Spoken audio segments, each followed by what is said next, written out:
On the biggest stage in the world, FanDuel's changing the game because sometimes your player gets subbed off and your bet goes with them. Not anymore. With FanDuel's Super Sub, if your player's subbed out, your bet stays in. That's right. If your player leaves the match, your bet continues on with the substitute. So you're still in it until the final whistle. Visit FanDuel.com. Get started now. Let there be goals this summer on FanDuel. 21 plus select states for Kansas in affiliation with Kansas Star Casino. 18 plus DCKYWY.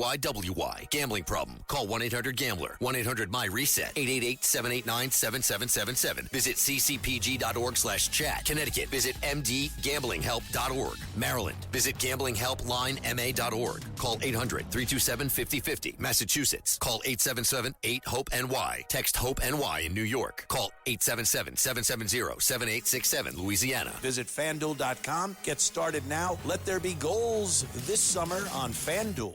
Live long and prosper. Well, we're coming into the summer season. We all want to live longer. With us today is Dr. Peter Michalos, and he's got a new book coming, How Do We Live Longer and Enjoy Life More? Well, Dr. Peter, what do we have on the agenda for this Sunday's discussion?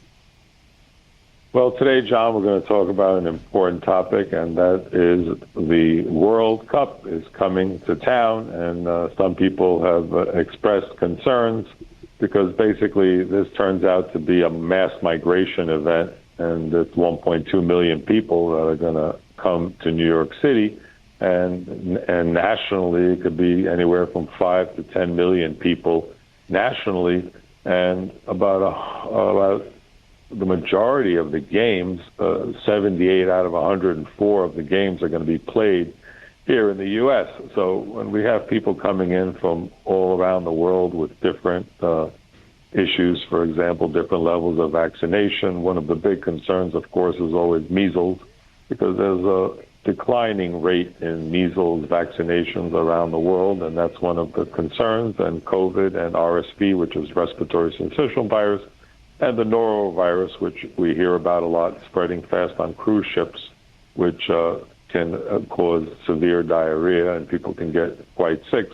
So that's one of the concerns that people have with these events. And MetLife Stadium holds 82,500 people, so there have been a lot of preparations with all the hospitals. And in New York, of course, we have the oldest hospital in the United States, which is Bellevue Hospital.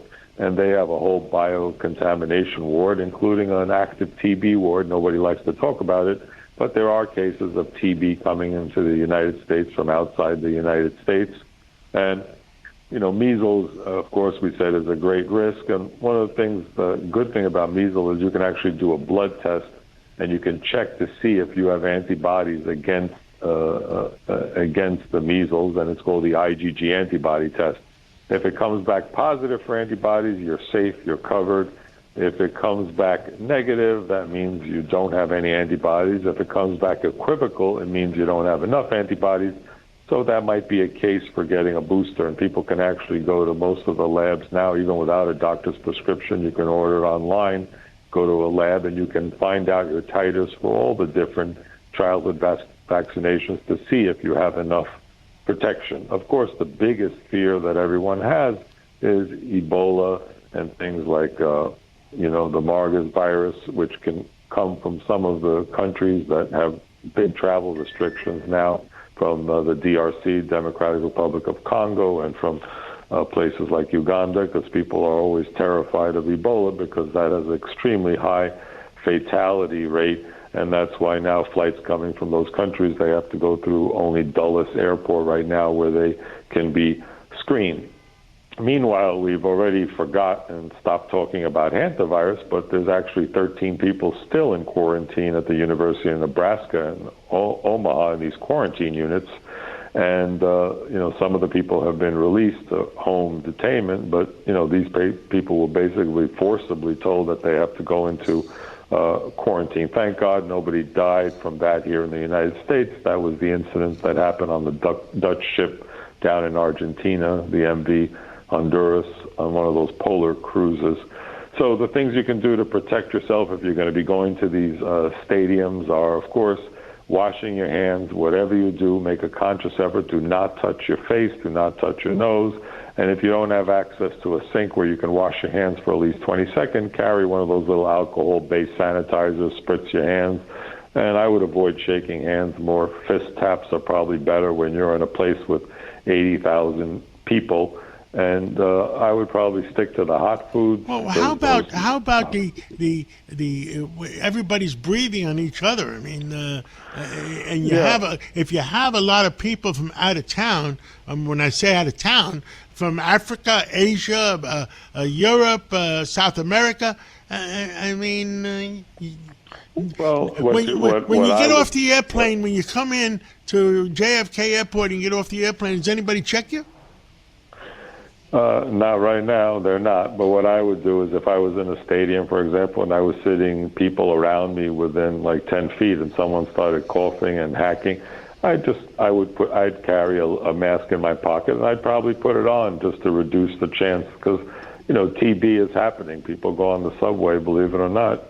People catch TB. That's why we have TB wards. Nobody likes to talk about it, but measles can spread. If somebody has measles and goes into a stadium with 80,000 people, so bottom line, like with wildfire. All these foreigners coming in, especially for the soccer matches, everybody should be more careful. Is that bottom line?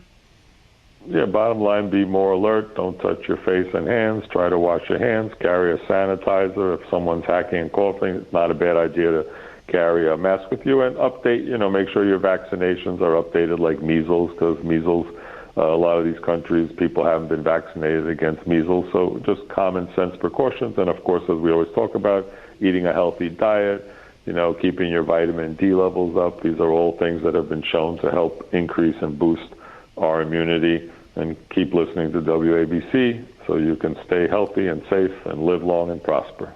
Thank you so much, Dr. Michalos, and we'll talk again real soon.